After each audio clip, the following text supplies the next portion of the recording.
Shalom Bapak Ibu dan Saudara, kita akan terlebih dahulu berdoa meminta tuntunan daripada Tuhan.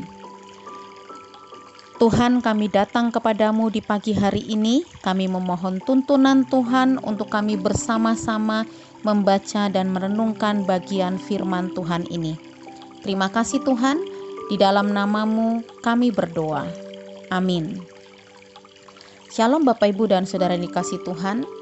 Kita bertemu kembali dalam renungan Cahaya Kemenangan di pagi ini dengan tema berdamai dengan keadaan. Kita akan bersama-sama membuka satu bagian firman Tuhan dari Habakuk pasal yang ketiga, ayat 17 sampai dengan ayat yang ke-19. Bapak Ibu dan Saudara yang dikasihi Tuhan, firman Tuhan pada pagi hari ini menggambarkan tentang Habakuk yang hidup di dalam masa yang sangat sulit. Habakuk menggambarkan keadaan itu dengan gambaran kesusahan yang datang secara bergelombang kepada bangsanya. Bahkan kesusahan hidup itu digambarkan oleh Habakuk dengan pohon ara yang tidak berbunga, pohon anggur yang tidak berbuah, pohon zaitun yang tidak menghasilkan, ladang-ladang yang tidak menghasilkan bahan makanan. Sebuah keadaan yang begitu sangat mengecewakan.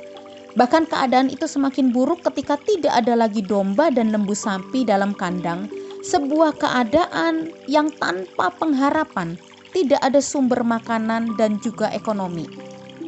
Bapak Ibu dan Saudara yang kasih Tuhan, ternyata kondisi politik dan sosial juga dalam situasi yang sangat memprihatinkan pada saat itu. Kondisi bangsanya pada saat itu dipenuhi dengan kejahatan, dipenuhi dengan kelaliman, dipenuhi dengan penganiayaan, kekerasan, serta perbantahan, dan pertikaian. Bahkan orang-orang benar dikepung oleh orang-orang fasik, dan seolah-olah keadilan itu muncul terbalik. Bapak Ibu dan Saudara yang kasih Tuhan, Habakuk mengharapkan keadaan yang baik, namun yang terjadi justru sebaliknya. Nah, masih adakah pengharapan dalam kondisi bangsa yang seperti ini?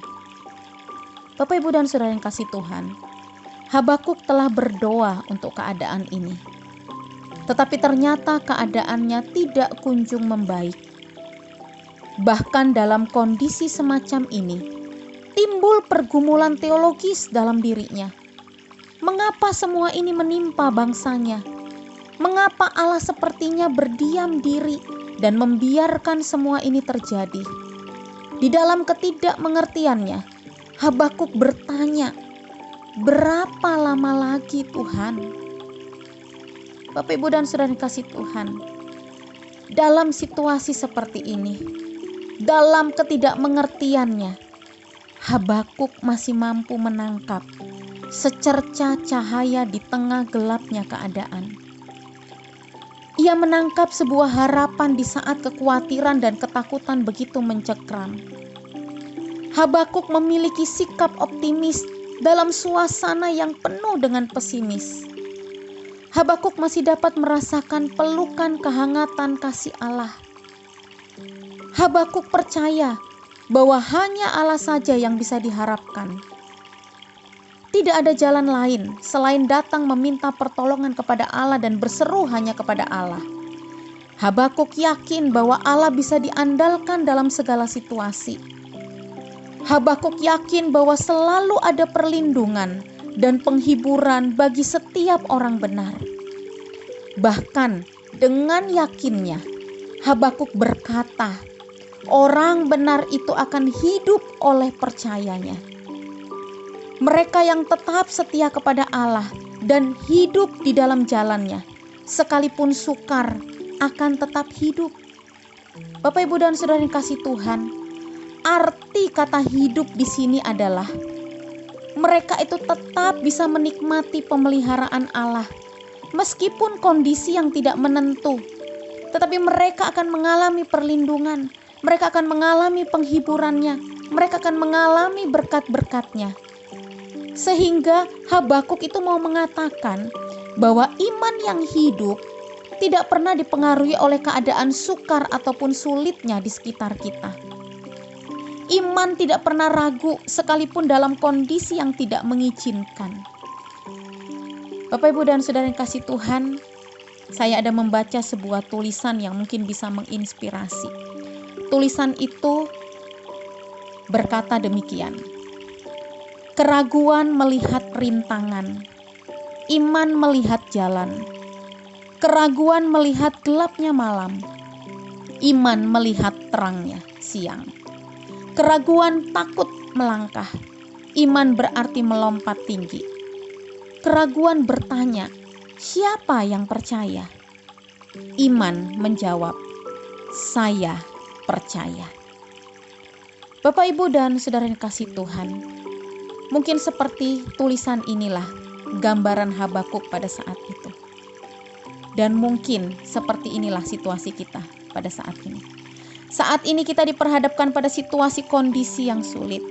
Kondisi yang bisa membuat kita kehilangan pengharapan. Kondisi yang tidak hanya mengancam kesehatan, tetapi juga kehidupan ekonomi dan rasa aman kita.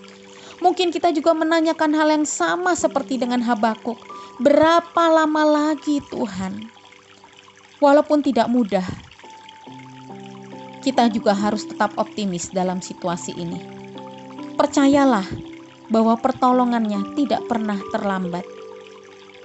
Mari kita belajar berdamai dengan keadaan ini. Menjadikan keadaan ini untuk memperkuat keyakinan kita kepada Allah. Sehingga Bapak, Ibu, dan Saudara yang dikasih Tuhan, kita bersama-sama bisa berkata seperti Habakuk dalam Habakuk 3 ayat 17-19.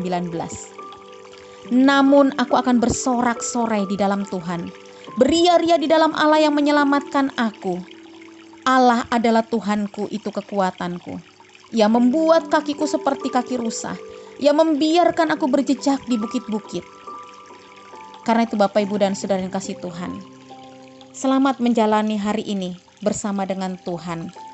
Berdamailah dengan keadaan kita. Dan kita akan bertemu kembali esok hari dalam renungan cahaya kemenangan di pukul 9. Mari kita bersatu di dalam doa. Tuhan, terima kasih untuk firman Tuhan yang membangkitkan pengharapan kami hanya kepada Tuhan. Sekalipun situasi di sekitar kami mungkin saat ini sulit. Sekalipun mungkin kami masih belum mendapatkan jawaban, situasi ini akan berakhir kapan. Tapi kami mau belajar berserah hanya kepada Tuhan. Engkau berkati, Engkau pelihara selalu jemaat Tuhan dalam keberadaan mereka di rumah masing-masing. Biarlah kami berjalan hanya bersama dengan Tuhan di sepanjang hari ini. Terima kasih Tuhan Yesus, di dalam nama-Mu kami berdoa. Amin. Selamat menjalani sepanjang hari ini bersama dengan Tuhan yang menyertai kita. Amin.